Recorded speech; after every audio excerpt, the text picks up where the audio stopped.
అధ్యక్షులు శ్రీ ఆర్వి రామారావు గారికి, ఈ పుస్తక రచయిత సీనియర్ పాత్రికేయులు శ్రీ ఆలపాటి సురేష్ కుమార్ గారికి, సిపిఐ నాయకులు శ్రీ రామకృష్ణ గారికి,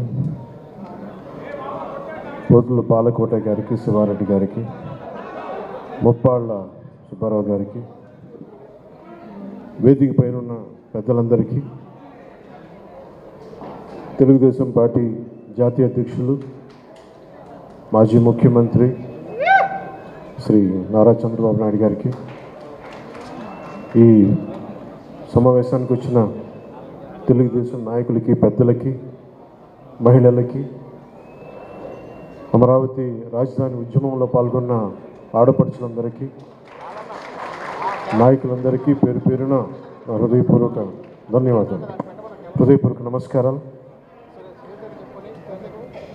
కొద్ది కాలం క్రితం విధ్వంసం రచయిత శ్రీ ఆలపాటి సురేష్ కుమార్ గారు ఈ పుస్తకం నాకు పంపినప్పుడు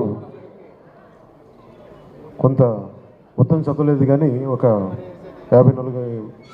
40 నుంచి 50 పేజీలు చదవడం జరిగింది. ఇందాక ఆయన చెప్తున్నట్టుగా ఒక రచయిత ఏ ప్రయోజనాలను ఆశించి రాశారు, ఎవరి పక్షాన్ని నిలబడి రాశారు అని నాకు ఆయన ఇప్పుడు చెప్తుంటే నాకు అర్థమైంది, కానీ చదువుతుంటే నాకు ఒకటే అనిపించింది, ప్రజల పక్షాన్ని వహించి రాశారు ఈ పుస్తకం. చదివిన మొట్టమొదటి పేజీలోనే నాకు అర్థమైంది, ఈయన ఎవరి పక్షం తీసుకోలేదు. ఒక సాక్షిభూతంగా జరిగిన సందర్భాన్ని జరిగినట్టు ఎలాంటి భావోద్వేగాలకి లోను కాకుండా, ఎలాంటి పక్షపాతాలకి లోను కాకుండా, ఒక నిజమైన జర్నలిస్టు రిపోర్ట్ చేస్తే ఎలా ఉంటుందో ఈ విధ్వంసం పుస్తకం ఆలపాటి సురేష్ కుమార్ గారు అంత గొప్పగా రాశారు. సహజంగా కొన్నిసార్లు ఇంక్లూడింగ్ నేను చాలా కాలం క్రితం 90s ఎంజే అక్బర్ రాసిన రైట్ ఆఫ్టర్ రైట్ అనే పుస్తకం చదివినప్పుడు ఎంతో కొంత ఆయన ఒక చిన్న పక్షపాత ధోరణి కనిపించింది నాకు ఆ పుస్తకంలోనే. ఒక సంపూర్ణంగా ఎవరినైతే తిడుతున్నారో ఒక హోలిస్టిక్, ఒక సమగ్రంగా లేదనిపించింది. సో ఇలాంటి సందర్భాలు నేను ఎన్నో చూశాను, చదివాను పుస్తకాల్లో. కానీ విధ్వంసం పుస్తకం చదువుతుంటే మటుకు అసలు ఆయన చాలా ఎక్కడ కూడా ఒక పక్షపాతి ధోరణి లేకుండా, ఒక నిజమైన జర్నలిస్ట్ ఎలా రాస్తే సమాజానికి ఉపయోగపడుతుందో అంత గొప్పగా రాశారు ఈ పుస్తకాన్ని. ఈరోజు ప్రత్యేకించి పార్టీ కార్యక్రమాలు ఉన్నా, చాలా ఊర్లకి వెళ్ళాలనుకుని ప్రత్యేకమైన ఎక్కడికి వెళ్ళినా కానీ తిరిగి ఈరోజు ఈవినింగ్ 15వ తారీఖుకి తిరిగి రావాలని నిర్ణయం చేసుకొని చాలా బిజీ స్కెడ్యూల్ కూడా ఎందుకు వచ్చానంటే, నాకు ఆలపాటి సురేష్ కుమార్ గారి జర్నలిజం ఆయన మీద ఆయనకున్న కమిట్మెంట్, ఆయనకున్న గౌరవం నన్ను ఈ రోజున సభకు వచ్చేలా చేసింది. ఈ విధ్వంసం పుస్తకం ఇందులో చాలా భాగం ఏదో నేను ఒక అతిథిగా రాలేదు. ఈ పుస్తకంలో పేర్కొన్న పలు సంఘటనల్లో నేను కూడా సాక్షిగా ఉన్నాను. నేను కూడా ప్రత్యక్షంగా అనుభవించిన వాడిని, కొన్ని పరోక్షంగా చూసిన వాడిని. విధ్వంసంతో మొదలైంది ప్రభుత్వం, కూల్చివేతలతో మొదలైంది ప్రభుత్వం, ప్రజాస్వామ్య విలువల్ని తాకట్టు పెట్టింది ప్రభుత్వం. కూల్చివేతలతో మొదలైన ప్రభుత్వం కూలిపోతుంది. మొదటి నుంచి నేను ఇదే చెప్తాను. వైసీపీ వ్యతిరేక ఓటుని చీలనివ్వను అన్న ఒక్క వాక్యానికి, ఎందుకు ఆ మాట అన్నాను అనడానికి ఈ పుస్తకమే నిదర్శనం. ఎందుకు ప్రతిపక్షాలన్నీ కలిసి రావాలి, ఓటు అనేది ఎందుకు చీలకూడదు, ఎందుకు ఆంధ్రప్రదేశ్కి చాలా అవసరం, విభజించబడ్డ ఉమ్మడి ఆంధ్రప్రదేశ్కి కలిసి అన్ని రాజకీయ పక్షాలు కలిసి ప్రజల పక్షాన్ని నిలబడాల్సిన సమయం ఆసన్నమైందని చెప్పడానికి, అర్థం చేసుకోవడానికి ఆలపాటి సురేష్ కుమార్ గారు చాలా ఊతమిచ్చారు ఈ వాక్యానికి. నేను చెప్పిన ఆ వైసీపీ వ్యతిరేక ఓటును చీలనివ్వనడానికి. ఇది మనస్ఫూర్తిగా సురేష్ కుమార్ గారికి చాలా అత్యంత అద్భుతంగా మీరు ఈ పుస్తకాన్ని మీ జర్నలిస్టిక్ విలువలతోటి దీన్ని రచన చేసినందుకు మనస్ఫూర్తిగా మీకు హృదయపూర్వక ధన్యవాదాలు తెలుపుకుంటా ఉన్నాను. ఎవరైనా సరే, నాకు చాలా బాధ కలిగింది.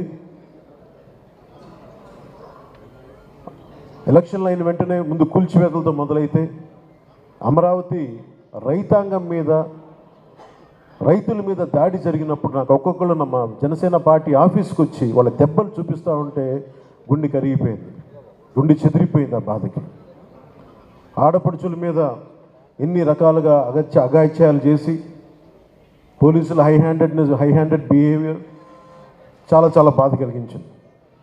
ఈరోజు మన ఎన్నికలు వచ్చేసి మనం ధైర్యంగా ఉన్నాం, కానీ మీరు ఊహించుకోండి 2019 నుంచి ఈ రోజు దాకా ఒక సుదీర్ఘమైన కాలం, అది అసలు కాలం తెములుద్దా అనిపించేది. వీరి దాష్టీకానికి అసలు మనం తట్టుకోగలమా అనిపించేది. ఇలాంటి ప్రతి చోట ప్రతి ఒక్కరూ అనుభవించిన బాధని ఈయన ఇన్ని 700 పేజీలకున్న ఈ పుస్తకంలో ప్రతి సంఘటనని చాలా అందంగా దీన్ని తీసుకొచ్చారు, ఉదాహరించారు. ఈ పుస్తకం భారతదేశానికే, ముఖ్యంగా ప్రతి పాలకులకు కూడా ఒక హెచ్చరిక లాంటిది. భవిష్యత్తులో మనం ఎలా ఉండకూడదని చెప్పడమే ఈ పుస్తకం తెలియజేస్తూ ఉంది. ఒక నిజమైన జర్నలిస్ట్, ప్రజాక్షేమాన్ని, ప్రజాస్వామ్యాన్ని ఆకాంక్షించే జర్నలిస్ట్ రాస్తే అది ఎంత బలంగా ఉంటుందో ఈ పుస్తకం చాలా అద్భుతంగా తెలియజేస్తుంది. ఇలాంటి పుస్తకం ఆలపాటి సురేష్ కుమార్ గారికి కూడా ఇది భవిష్యత్తులో దీన్ని ఒక టచ్ స్టోన్, ఒక గీట్రాయిలా తీసుకుంటారు. ప్రతి జనసేన అయితే ఖచ్చితంగా తీసుకుంటుంది. జనసేన తరఫున మాటిస్తూ ఉన్నాను. ప్రజలకు ఎలాంటి ఇబ్బంది కలగకుండా ప్రజాక్షేమాన్ని కాంక్షించే ఒక వ్యవస్థలో భాగస్వామ్యం తీసుకొని ప్రజాస్వామ్యాన్ని బలోపేతం చేస్తానని మనస్ఫూర్తిగా మీ అందరికీ తెలియజేసుకుంటూ, నాకు ఇలాంటి అవకాశాన్ని ఇచ్చిన ఆలపాటి సురేష్ కుమార్ గారికి, అలాగే సభాధ్యక్షులు శ్రీ ఆర్వి రామారావు గారికి ఒకే ఒక మాట చెప్పి కొన్ని 2 వాక్యాలు చెప్పి ముగిస్తాను. ముఖ్యమంత్రి జగన్ గారు మాట్లాడుతూ ఈరోజు కూడా నా దృష్టికి వచ్చింది, 33,000 మంది ఆడపిల్లలు వైసీపీ వాలంటీర్ల వల్లే అదృశ్యం అయిపోయారని నేను అన్నానంట. వారికి వివరణ ఇస్తున్నాను. నేను చెప్పింది మీరు డేటాబేస్ కలెక్ట్ మీ వాలంటీర్లు డేటాబేస్ కలెక్ట్ చేయటం వల్ల ఆ డేటా ఎక్కడో హైదరాబాద్లో ఉన్న ఒక కంపెనీకి వెళ్ళిపోయి ఆ కంపెనీ నుంచి లీక్ అది ఎటు వెళ్ళిపోయింది. అదే చెప్పాను తప్ప ఏ రోజు కూడా వాలంటీర్ వ్యవస్థ సంపూర్ణంగా వాళ్ళు చేశారని నేను ఇప్పుడు అనలేదు. వాలంటీర్ల మీద నాకు గౌరవం ఉంది, కానీ కొద్దిమంది వాలంటీర్లు చేసిన తప్పులకి వాలంటీర్ వ్యవస్థ మొత్తం చెడ్డ పేరు తీసుకొచ్చిందని చెప్పాను తప్ప వాలంటీర్ వ్యవస్థ ఏ రోజు కూడా మొత్తానికి చేసిన నేను ఏ రోజు చెప్పలేదు. అది ముఖ్యంగా వాలంటీర్స్గా పనిచేస్తున్న యువతకు ప్రత్యేకించి తెలియజేస్తాను. మీ భవిష్యత్తుకు కూడా మేమందరం అండగా నిలబడి ఉంటామని తెలియజేసుకుంటున్నాం. ఈ ఉద్దేశంలో ఈ క్రమంలో జగన్ గారు ఒక నిజమైతే చెప్పారు. 33,000 మంది ఆడపిల్లలు ఆంధ్రప్రదేశ్ నుంచి అదృశ్యం అయితే ఆయన అయితే చెప్పారు. ముందు నేను చెప్పినప్పుడు ఎవరు నమ్మలేదు. కేంద్ర హోంశాఖ సహాయ మంత్రి చెప్పిన తర్వాత ఇది బయటకు వచ్చింది, అప్పుడు అందరూ నమ్మారు. ఈ రోజుకి ఒక ప్రెస్ మీట్ పెట్టని వ్యక్తి నన్ను కానీ నాయకులు తెలుగుదేశం పార్టీ జాతీయ అధ్యక్షులు ఆయన తిట్టడం తప్ప, మా ఇద్దరిని తిట్టడం తప్ప అతనికి వేరే పని లేదు. అలాగే ఆర్వి రామారావు గారు కూడా మీరు ఒకసారి జగన్కి మీరు క్లాస్ వారి గురించి ఒక చిన్న పాఠం తీసుకోవాలి. ఆయనకి ఇన్ని ఇసుక రీచ్లు ఉంటే అనేక సర్పంచ్లు కానీ ఎంపీటీసీలు కానీ ప్రతి మండల స్థాయి వ్యక్తులు చాలామందికి ఉపయోగపడే ఒక ఇసుక రీచ్ల్ని ఆయన ఒక కంపెనీకి దారాదత్తం చేసిన వ్యక్తి. ఒక కంపెనీకి దారాదత్తం చేసిన వ్యక్తి ఈ రోజున క్లాస్ వార్ గురించి మాట్లాడతాడు.